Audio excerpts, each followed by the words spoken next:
Hello मेरे प्यारे साथियों। तो कैसे हैं आप लोग? उम्मीद कर रहे हैं बहुत अच्छे होंगे और आपकी पढ़ाई एकदम शानदार चल रही होगी। बहुत लोगों का ये डिमांड था कि सर बोट एंड स्ट्रीम का एक रिवीजन टाइप का वीडियो तैयार कर दीजिए ताकि हम लोग का रिवीजन हो सके और बेहतर अभी के जो एग्जाम्स चल रहे हैं उन सभी में बेहतर हम कर सकें। ठीक है, तो आपके लिए एकदम से आपके डिमांड पे बोट एंड स्ट्रीम का रिवीजन के लिए, रिवीजन के दृष्टिकोण से मैं एक वीडियो लाया हूँ जो छोटा सा वीडियो होगा लेकिन काफ़ी इंपैक्ट डालेगा आपके एग्जाम्स में। देखिए यहाँ बातों को समझिएगा।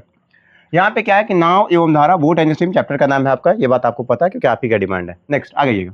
बोला है अगर हम एक्स देखेंगे तो एक्स को ये जानना है आपको कि ये नाव की चाल होता है या तैराक की चाल होता है। ये बात मैंने बताया था अभी आपको। नेक्स्ट वाई जो होता है धारा की चाल होता है। डी जो होता है, डी से डाउन स्ट्रीम को इंडिकेट कहता है।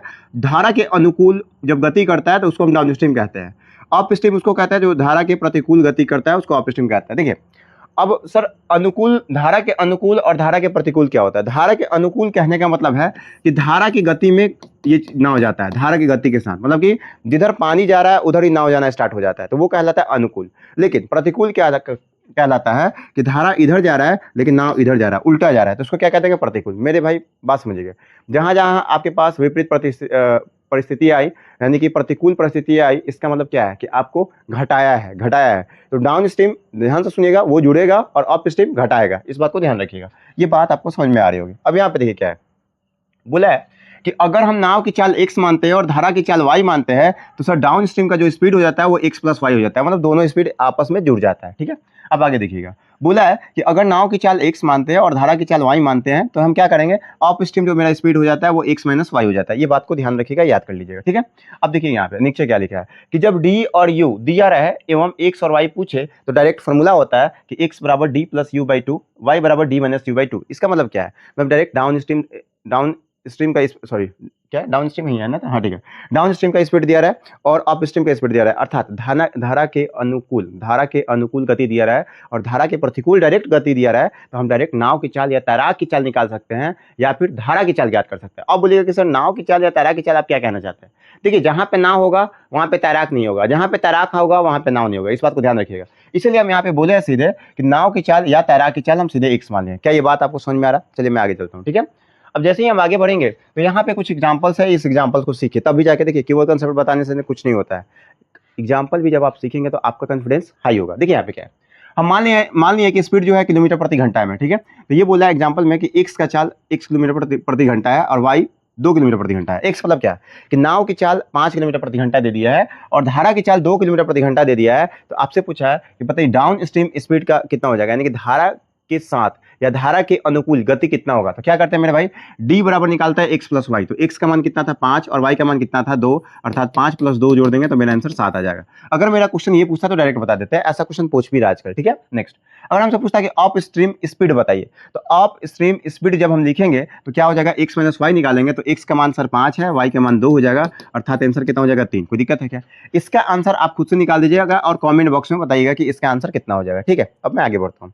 जैसे ही आप आगे बढ़ेंगे तो आपके सामने आ जाता है कि जब डायरेक्ट डी और यू दिया रहा है और एक्स और वाई आपसे पूछ दे, क्या पूछ दे? एक्स और वाई पूछ दे। बात समझिएगा, मतलब कि क्या, जब डायरेक्ट डाउन स्ट्रीम दिया रहा है, जब आपका डायरेक्ट अप स्ट्रीम दिया रहा है, यानी कि धारा के अनुकूल गति डायरेक्ट दिया रहा है, और डायरेक्ट अगर धारा के प्रतिकूल गति दिया रहा है तो आप डायरेक्ट एक्स और वाई का मान अर्थात नाव की चाल और धारा की चाल ज्ञात कर सकते हैं। ठीक है, अब समझिएगा बातों को। यहाँ से जब यहाँ से समझेंगे बातों को तो हमें पता है कि सर डी का मान 10 है, यू का मान 4 है। ठीक है, ये आपसे बोला है। तो हम जानते हैं कि जब डी और यू दिया रहता है, इस बात को समझिएगा कि जब डी और यू दिया रहता है तो x बराबर क्या होता है मेरे भाई, d plus u by to होता है। क्या होता है? d plus u by to होता है। ठीक है, और ए y बराबर क्या होता है मेरे भाई, d minus u by to होता है। देखिएगा ध्यान से, यहाँ पे मैंने यही बात बताया था। यहाँ पे आप बैक आइएगा थोड़ा सा, और तो यहाँ पे देखिए यही सब बात बताया था। ठीक है, अब आगे चलते थोड़ा सा। ठीक है, अब यहाँ पे अब जैसे ही हम इस बात को जान गए तो सर d का मान है 10 और u का मान है 4, तो 10 और 14 जोड़ेंगे, 10 प्लस 4 करेंगे और बटा 2 करेंगे, अर्थात 14 बटा 2 करेंगे तो मेरा आंसर आ जाएगा 7। ये 7 क्या आएगा? नाव की चाल आ गया। कोई दिक्कत है?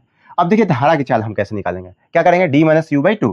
तो d का मान है 10, 10 में से 4 घटा लेंगे, बटा 2 कर देंगे, अर्थात 6 बटा 2 करेंगे, यानी कि मेरा आंसर आ जाएगा 3। कोई दिक्कत है? कोई दिक्कत नहीं है। अब देखिएगा यहाँ पे, अब क्या कि d बराबर यहाँ पे 20 है और u बराबर 6 है। ठीक है, तो x और y का मान क्या होगा, इसका आंसर आप कमेंट बॉक्स में मुझे बता दीजिएगा। ठीक है, नेक्स्ट आगे चलते हैं। अब जैसे ही हम आगे बढ़ेंगे तो यहाँ पे देखिएगा आपका लगा टाइम पे क्वेश्चन आ जाता है। लगा टाइम मतलब कि क्या बोलता है कि कुछ दूरी आप ट्रैवल करता है। देखिए लैंग्वेज में जानबूझ के लिख के नहीं लाया हूँ, इतना लैंग्वेज लिख के लाऊंगा तो आपका रिवीजन नहीं हो पाएगा, फिर क्वेश्चन बनाना वन शॉट टाइप का देना पड़ेगा मुझे वीडियो, इसलिए रिवीजन को रिवीजन के दृष्टिकोण से ही करते हैं। ठीक है, अब देखिए यहाँ पे अब यहाँ पे क्या क्वेश्चन आता है, बोलता है कि नाव की चाल 10 किलोमीटर प्रति घंटा है और धारा की चाल 5 किलोमीटर प्रति घंटा है। तो आपसे पहला जो क्वेश्चन पूछता है वो ये पूछता है कि बताइए डाउन स्ट्रीम स्पीड कितना हो जाएगा। तो डाउन स्ट्रीम कितना हो जाएगा भाई, इन दोनों को जोड़ देंगे, 10 और 5 जोड़ेंगे तो कितना हो जाएगा, 15 हो जाएगा। तो सर जो डाउन स्ट्रीम स्पीड हो जाएगा, बस समझिएगा, यहाँ पे लिख देते हैं हम कि सर डाउन स्ट्रीम जो स्पीड हो जाएगा, डाउन स्ट्रीम, यहाँ पे तो डाउन स्ट्रीम लिखा ही है, ठीक है, मैं बस छोटा करता हूँ, ये छोटा करता हूँ, यहाँ पे लिखता हूँ बस डाउन स्पीड। स्पीड कितना हो जाएगा मेरे भाई, इसका स्पीड कितना हो जाएगा, तो स्पीड में क्या करता है, बस जोड़ देता है। तो क्या करता है, एक्स प्लस वाई जोड़ता है, तो 10 5 जोड़ेंगे तो कितना हो जाएगा, इसका स्पीड हो जाएगा 15। अगर हम अप स्ट्रीम स्पीड पूछेंगे तो कितना हो जाएगा, 10 में से 5 घटेगा यानी कि 5 हो जाएगा इसका स्पीड। इसका स्पीड कितना हो जाएगा, 5 हो जाएगा। अब बात को समझिएगा, ठीक, ये तो दोनों हो गया कि डाउन स्ट्रीम और अप स्ट्रीम स्पीड निकल गया। लेकिन क्वेश्चन ये अगर आपसे पूछ दे कि बताइए कि लगा टाइम पे कि 45 किलोमीटर जाने में, बस समझिएगा, अप स्ट्रीम 45 किलोमीटर जाने में कितना समय लगेगा। तो मेरे भाई 45 किलोमीटर जा रहा है और यही क्वेश्चन दिया था, ठीक है, 45 किलोमीटर जा रहा है और कितना की स्पीड से जा रहा है, आपको पता है कि सर अप स्ट्रीम जो है आपका वो 5 है, तो 45/5 अर्थात 9 घंटा टाइम लग जाएगा। कोई दिक्कत है क्या? हाँ, अगर हम बोलेंगे कि अप स्ट्रीम आपको 60 किलोमीटर जाना है तो बताइए कितना समय लगेगा, तो 60 और बटा में कितना कर देंगे, 5 करेंगे, तो 60/5 करेंगे तो कितना हो जाएगा, 12 घंटा लग जाएगा। कोई दिक्कत है? इसका आंसर आप कमेंट बॉक्स में बता दीजिएगा कि कितना होगा। ठीक, अब आगे चलते हैं।